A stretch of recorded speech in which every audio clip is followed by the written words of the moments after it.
अज़ुबिल्लाहिमिनश्शैतानिर्रजीम बिस्मिल्लाहिर्रहमानिर्रहीम। इससे जो पिछली वीडियो थी उसके अंदर हमने बात की थी आपके बैंकिंग सिस्टम के ऊपर कि वो कहाँ से शुरू हुआ। बार्टर सिस्टम से हम लेके आए थे निक्सन शॉक तक कि निक्सन शॉक के अंदर आके जब यूएस डॉलर था जिसको हमारा गोल्ड बैक कर रहा था, उस गोल्ड को हटा लिया था, जिसके बाद एक टर्म ईजाद हुई थी जिसको हम कहते हैं फिएट करेंसीज, क्योंकि उस करेंसीज के पीछे कुछ नहीं था। अब आज की इस वीडियो के अंदर हम बात करेंगे सूद के ऊपर, जिसको अगर हम कहें कि ये आपकी फाइनेंशियल इंस्टीट्यूशंस की, फाइनेंशियल सिस्टम, मॉनेटरी पॉलिसीज़ की बैकबोन है तो गलत नहीं होगा। इस जो सूद है वो बेसिकली आपकी बैकबोन है, जिसके पीछे आपकी पूरी इकोनॉमीज़, आपकी पूरी फाइनेंशियल सिस्टम, आपकी मॉनेटरी सिस्टम, आपका सब कुछ जो है वो सूद के ऊपर पीछे चल रहा है। अच्छा, जब मैं पहले ये चीज़ें पढ़ने लगा था तो मुझे भी ये लगता था कि जो सूद है उसको इस्लाम के अंदर कोई ख़ास हिकमत के तहत मना किया गया और ख़ाली इस्लाम का कोई यूनिक माशी निज़ाम है जिसके अंदर सूद को मना किया है। लेकिन मज़ीद पढ़ने पे पता ये लगा कि सूद को खाली इस्लाम ने नहीं, बल्कि क्रिश्चियनिटी ने, आपके जुडाइज़्म ने, आपके बुद्धिज़्म ने, आपके अरस्तू ने, आपके और कार्ल मार्क्स ने भी आपका इसको मना किया है, क्योंकि ये चीज़ ही ऐसी है कि ये आके आपके गरीबों को अटैक करती है, आपकी पैदावारी निज़ाम को ख़राब करती है और अमीर को अमीर, गरीब को गरीब तर करती है और इसके ज़रिए इन एंड के अंदर आपकी इनइक्वालिटी पेश आती है। सूद क्या है, रिबा क्या है? रिबा बेसिकली एक अरबी ज़बान का लफ्ज़ है जिसके मतलब है एक्सेस, या अगर आप कार्ल मार्क्स से पूछेंगे तो वो आपको कहेगा कि एक्सेस का मतलब सरप्लस अमाउंट है, कि पैसे पे आपने ज़्यादा पैसा ले लिया। इसकी मिसाल आप ये लें कि क्या कहते हैं, एक बंदा बैंक के पास आता है, बैंक उसको 1 लाख रुपए उधार देता है और कहता है 1 साल बाद आप मुझे ये 1 लाख वापस करेंगे, इसके साथ आप मुझे 1 लाख के साथ 10,000 और क्या कहते हैं ऐड करके देंगे। तो जो 10,000 है उसको हम सूद कह रहे हैं। उसके अंदर फिर इस्लाम के अंदर मजीद किस्में आती हैं, रिबल, फदल, निब और नासिया। उसके ऊपर हम बात नहीं करेंगे, हम बेसिक जनरल कॉन्सेप्ट लेंगे कि सूद के अंदर मसला क्या है। अच्छा, सूद के अंदर ये है कि सूद जो है उसको तमाम गवर्नमेंट्स आप काबू कर रहे हैं। पाकिस्तान के अंदर जो सूद का रेट, जिसका अभी स्टेट बैंक ने कहा कि हमने 20% कर दिया है, उसको आपका कोई फ़र्द नहीं कंट्रोल कर रहा, उसको हुकूमत कंट्रोल कर रही है। इससे हुकूमत की गिरफ्त आ गई है आपकी पूरे आपके इकोनॉमिक सिस्टम के ऊपर। अब सूद सूद ऐसी चीज़ है कि जिसके ज़रिए कि सूद ज़्यादा करने से या सूद कम करने से मुल्क के अंदर महंगाई ज़्यादा भी होती है, महंगाई कम भी होती है। इसकी अगर आपको मिसाल चाहिए, अच्छा, जब सूद आपकी क्या कहते हैं ज़्यादा हो जाती है, हद से ज़्यादा, या सूद के जो लेवल हैं वो आपकी डिमांड के हिसाब से मीट नहीं कर रहे होते, तो आपके फाइनेंशियल क्राइसिस भी आ जाते हैं। इसकी मिसाल आप ये ले लें कि 2008 के अंदर जो फाइनेंशियल क्राइसिस आया था यूएस के अंदर, उसकी वजह ये थी कि हाउसिंग के ऊपर जो इंटरेस्ट रेट्स थे वो काफ़ी ज़्यादा थे। अच्छा, सूद को जो क्रिश्चियनिटी के अंदर मना किया है, तो क्रिश्चियनिटी के अंदर और जुडाइज़्म के अंदर जो लफ्ज़ इस्तेमाल किया गया है उसका नाम है यूज़री।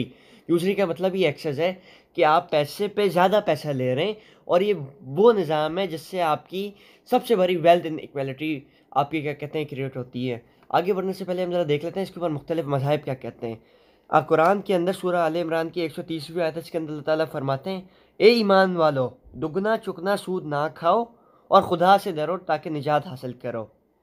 इसी के साथ साथ सूरतुल बकरा की 275वीं आयत है, जो लोग सूद खाते हैं वो कब्रों से इस तरह हवास भागता उठेंगे जैसे किसी जिन ने उनको बदहवास कर दिया हो। ये कहते हैं कि तिजारत भी तो सूद की मानंद है, हालांकि खुदा ने सूद को हलाल किया और सूद को हराम किया। इसी तरह अगर आप कुरान देखें और तो एक जगह अल्लाह ताला ने फरमाया कि सूद खुदा और उसके रसूल से जंग है। आप खाली इन अल्फाज के अंदर जो इनके अल्फाज इस्तेमाल हैं उसी से देख लें कि इसको किस तरीके से कंडेम किया गया है। मतलब कि एक ऐसी चीज़ है जिसके अंदर ऐसे सख्त अल्फाज इस्तेमाल किए गए हैं, और ये सूद इस्लाम के अंदर 7 जो सबसे बड़े गुनाह हैं उसके अंदर से एक गुनाह है जिसको आपका कंडेम किया गया है इतने सख्त अल्फाज के अंदर। और इसको खाली इस्लाम नहीं, आपके जुडाइज़्म ने इसको कंडेम किया। हम जुडाइज़्म की भी आयतें आपको देख लेते हैं। जुडाइज़्म के अंदर चैप्टर एक्सोडस के अंदर लिखा है, अगर तू मेरे लोगों में से किसी को कर्ज देता है, यहाँ तक कि अपने साथ गरीबों को भी, तो इसका कर्जदार ना बनना, ना तुम इस पर सूद डालो। एक्सोडस की आयत है आपके जुडाइज़्म के अंदर। डिट्रोनॉमी के अंदर लिखा है, अपने भाई को सूद पर कर्ज ना देना, सूद पर सूद, खुराक पर सूद, किसी भी चीज़ का सूद जो सूद पर दिया जाए। किसी परदेश को आप सूद पर कर्ज दे सकते हैं लेकिन अपने भाई को सूद पर कर्ज नहीं दे सकते। ये जुडाइज़्म की आयतें यानी यहूदियत के अंदर। इन आयतों से यहूदियों ने अपना क्या कहते हैं ये क़यास किया कि क्या कहते हैं, जो सूद है वो यहूदी एक यहूदी को नहीं दे सकता लेकिन गैर यहूदी को दे सकता है। और यही काम यहूदियों ने किया कि जब उनको यूरोप के अंदर कैद किया हुआ था, वो लोग मनी लेंडर्स के तौर पे मशहूर हो गए कि क्या कहते हैं उनके पास ईसाई आ रहे हैं, वो ईसाइयों को सूद दे रहे हैं। और ये एक और काफ़ी बड़ी वजह थी एंटीसेमिटिज़म की, क्योंकि ईसाइयत के अंदर खुद जो ईसाइयत के जो आपके पोप बेनेडिक्ट, आपके पोप सॉरी वो बेनेडिक्ट थे और आपके सेंट थॉमस थे, उन्होंने सूद को मना किया था। तो ये करके इसका गुस्सा भी उन यहूदियों पर डाला गया, इससे आपके एंटीसेमिटिज्म के अंदर भी राइज हुआ था। इसी तरह क्रिश्चियनिटी के अंदर 13वीं सदी के अंदर सेंट थॉमस, जिनको अगर आप देखें तो ये क्रिश्चियनिटी के अंदर काफ़ी बड़े फ़िलासफ़र हैं। इन्होंने सूद को कहा डबल चार्जिंग, यानी एक ही चीज़ के आप 2 दफ़ा पैसे ले रहे हैं। 4th सेंचुरी के अंदर काउंसिल ऑफ नाइसिया को अगर आप पढ़ेंगे तो ये क्रिश्चियनिटी बनने के अंदर, ट्रिनिटी के कॉन्सेप्ट के अंदर एक फाउंडेशनल बेसिस थी। मतलब इस काउंसिल के बाद जाके आपकी क्रिश्चियनिटी आपकी मजबूत हुई थी। उसके अंदर भी सूद को मना किया गया। इस तरह पोप बेनेडिक्ट ने भी, आपका जो क्रिश्चियनिटी के अंदर एक पोप रह चुके हैं, उन्होंने भी सूद को मना किया गया। अगर आपको मॉडर्न मिसाल चाहिए तो आप देख लें अरस्तू को, अरस्तू ने इसको मना किया, कार्ल मार्क्स ने, आपके प्लेटो ने, इन सब ने इसको मना किया। अब मेरी सारी बात की जो मैं खुलासा है वो ये करना चाहूँगा कि जो सूद है वो एक पैरासाइट की तरह है जो आपके इधर आके चिपक गया है और ये पूरे माशरे के ऊपर चिपक गया है, और इससे कोई एक फ़र्द नहीं, इससे पूरा माशरा इम्पैक्ट हो रहा है। एक गलत पॉलिसी की वजह से, एक गलत फैसले की वजह से जो सूद के ऊपर लिया जाएगा, उससे सिर्फ एक बंदा नहीं बल्कि पूरा माशी निज़ाम आपका क्या कहते हैं सफ़र करेगा। इसकी मिसाल मैं आपको दे चुका हूँ कि जब 2008 के अंदर अमेरिकन आपका स्टॉक मार्केट क्रैश हो गई थी, क्योंकि उनके अंदर जो हाउसिंग के अंदर सूद के प्राइसेस थे वो काफ़ी ज़्यादा थे। दूसरा, ये खाली इस्लाम के एक यूनिक सिस्टम नहीं है कि क्या कहते हैं इस्लाम ने इसको मना कर किया है, बल्कि तमाम मज़ाहिब के अंदर, तमाम मेजर वर्ल्ड रिलीजन्स ने, तमाम आपके फ़िलासफ़र ने इनको कंडेम किया है, क्योंकि वो जानते थे इसके क्या इम्प्लीकेशंस है। और ये वही सूद है जिसके ऊपर आपका क्या कहते हैं इस वक्त पाकिस्तान फंसा हुआ है कि पाकिस्तान एक जगह अपने सूद के पैसे दे रहा है, लेकिन कर्ज़ तो उनका वही है। पाकिस्तान अपना जो कर्ज़ है, कर्ज़ के बजाय वो तो सूद दिया जा रहा है।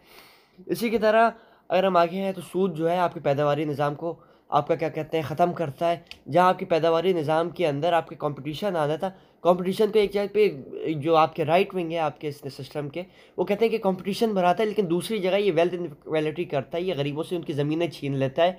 अब मेरे लिए तो बेसिकली सूद के अंदर मुझे तो फ़ायदा है, मैं यहाँ बैठे बैठे सूद पे करोड़ रुपए कमा लूँ, लेकिन जो इस्लाम का सिस्टम है, जो तमाम मज़ाहिब ने किया कि तमाम लोग इक्वल हैं, उसके अंदर अगर मुझे फ़ायदा हो रहा है तो मेरे उस फ़ायदे के नतीजे के अंदर किसी आपके मज़दूर को नुकसान हो रहा है, किसी किसान को नुकसान हो रहा है, जिससे उनकी ज़मीनें छीनी जाती हैं। जो सूद है वो आपका क्या कहते हैं रोमन्स के दौर के अंदर, मेसोपोटामियन दौर के अंदर, इन सब दौरों के अंदर चलता आया है और इन तमाम दौरों के अंदर इसको कंडेम किया है। अगर आप इसको इस रोशनी के अंदर देखें ना कि ये क्या कहते हैं ये बीमारी है माशरे के ऊपर, वेल्थ इनइक्वालिटी आ रही है, गरीब गरीब हो रहा है, गरीब अमीर का गुलाम बन रहा है, गरीब एक कर्ज के साइकिल के अंदर फंस रहा है। और अगर आप इसको इस रोशनी के अंदर आप कुरान को देखें, आप पुराने इनको देखें, तो आपको ये मालूम होगा कि जब हज़रत मूसा, हज़रत ईसा, हज़रत दाऊद ने ये कहा, रसूलुल्लाह ने कहा कि हम सूद खोरों के ख़िलाफ़ ऐलान जंग करते हैं, तो इसका मतलब यह था कि वो आपके जो गरीबों थे उनकी हिमायत कर रहे थे, उस सरमायादारी निज़ाम के ख़िलाफ़ थे कि ताकि सबको उनका हक़ दिया जाए। सूद पे जंग का मतलब यही है कि क्या कहते हैं गरीब और मज़लूमों की हिमायत की जाए, इस आपके क्या कहते हैं इस फाइनेंशियल सिस्टम से निकल कर, कि फाइनेंशियल सिस्टम जिसने आपके गरीबों को इन सब को जकड़ा हुआ है, इससे निकल के आपके जो गरीब हैं, आपके जो मज़दूर हैं, आपके जिन लोगों को आपको पीसा जा रहा है आपके इकोनॉमिक सिस्टम के अंदर, उनकी जाके हिमायत की जाए। ये था आपके सूद के ख़िलाफ़ जंग का कॉन्सेप्ट, जिसको अनफॉर्चुनेटली अभी हम नहीं समझ रहे हैं। इसी की तरह अल्लाह ने फरमाया कि जो जंग कर रहे हैं हमारे जो वो सूद ले रहे हैं वो अलमेत से और मेरे नबी से जंग कर रहे हैं। इसका जो अगर इसको आप देखें, इसको आप तशरीह करें तो आपको ये दिखेगा, ये एक निज़ाम अल्लाह ने दिया जिसको हम इस्लामी निज़ाम कह रहे हैं, और एक निज़ाम इन तागूत के जिसको हम तागूती निज़ाम कह रहे हैं। जिस वक्त आप सूद ले रहे हैं तो आप अल्लाह के निज़ाम के ख़िलाफ़ ऐलान जंग कर रहे हैं। अल्लाह का जो इस्लामी निज़ाम है आप उसके ख़िलाफ़ तलवार लेके खड़े कि हम इस निज़ाम को नहीं मानते, हम सूद लेंगे और हम गरीबों का इस्तेसाल करेंगे।